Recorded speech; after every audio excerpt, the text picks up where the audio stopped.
We've got people saying, hey, don't bother with that. You know, we're going to give you a livable wage, or a livable laziness is what I call it. So don't worry about getting that first job, which means don't worry about getting that second job and that third job.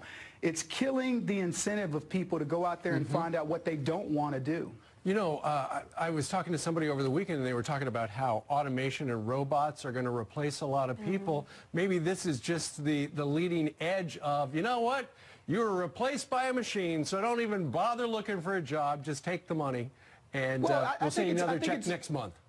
I think it's teaching people how to be kids forever. You know, government's going to take care of you. If you live, if you can breathe air, fog up a mirror, then government's going to take care of you from the cradle to the grave. And the fact of the matter is, it's a cruel world out there, and $500 a month isn't going to cut it.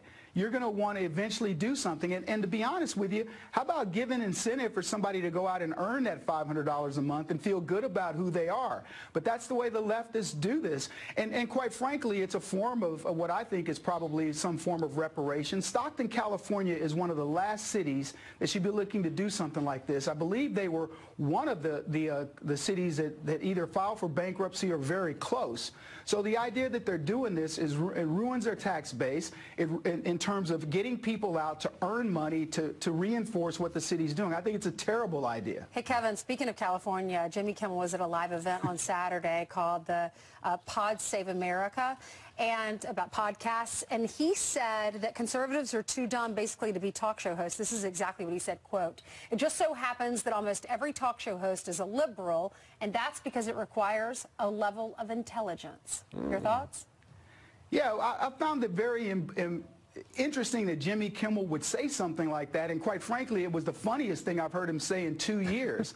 I consider this guy one of the late-night comedic hacks. If it weren't for the fact that these guys want to bash Trump every single night, they'd have no act anymore. And, you know, I challenge Jimmy Kimmel to have any conservative from the age of 9 years old or above on one of his programs and see who's actually the dummy.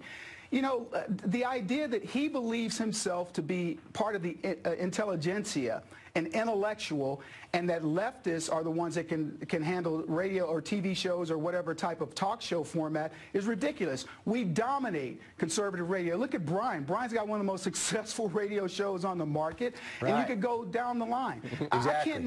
I can't name 3 successful radio talk show hosts that are leftists.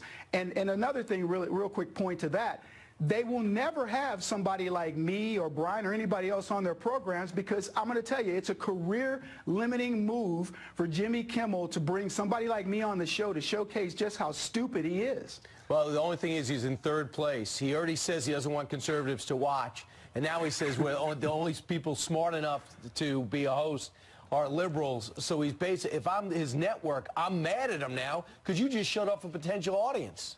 I completely agree. And yeah, and let me tell you, the 60+ million people that voted for Donald Trump, most of us wouldn't know who Jimmy Kimmel was if it weren't for the fact that he was crying about Obamacare, and the fact that he's a multimillionaire that would never even qualify for it or use it, but he's lamenting it for everybody else.